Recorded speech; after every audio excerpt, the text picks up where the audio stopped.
Haikutushangaza kuona kuwa baadhi ya vijana waliokamatwa kutokana na kadhia hiyo wametoka nje ya Tanzania.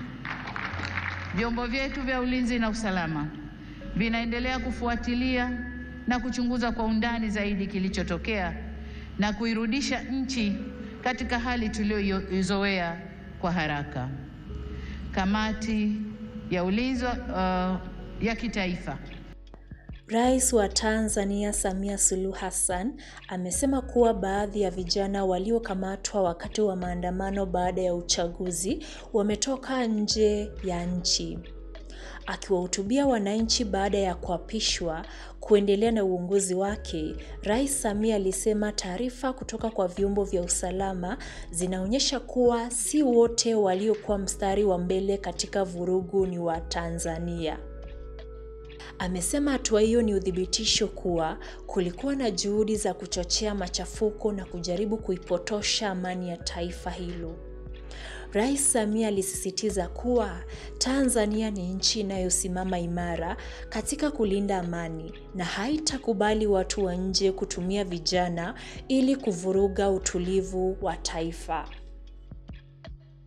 Aidha, Rais aliitaka kamati za usalama za kitaifa, mikoa na wilaya kuhakikisha utulivu na hali ya kawaida inarejea mara moja katika maeneo yote na kuendelea kuchukua hatua za kuimarisha ulinzi mipakani ili kuzuia watu wasiokuwa raia kuingia kwa lengo la kuchochea machafuko.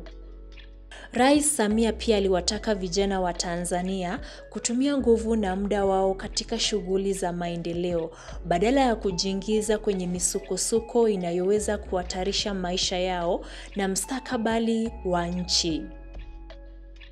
Kauli hii imekuja kufuatia mfululizo wa maandamano na machafuko yaliyoshuhudiwa katika miji mbalimbali baada ya uchaguzi, ambapo baadhi ya makundi ya upinzani yalipinga matokeo na kutaka uhakiki mpya wa mchakato wa uchaguzi.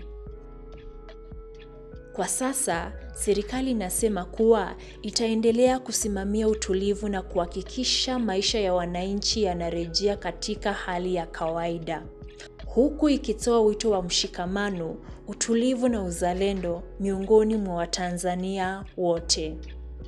Haikutushangaza kuona kuwa baadhi ya vijana waliokamatwa kutokana na kadhia hiyo wametoka nje ya Tanzania.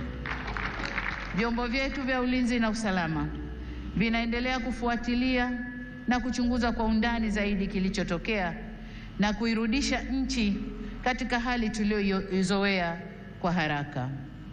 Kamati ya ulinzi ya kitaifa.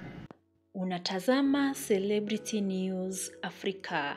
Usisahau kulike, kucomment na kusubscribe. Tukutane baadaye.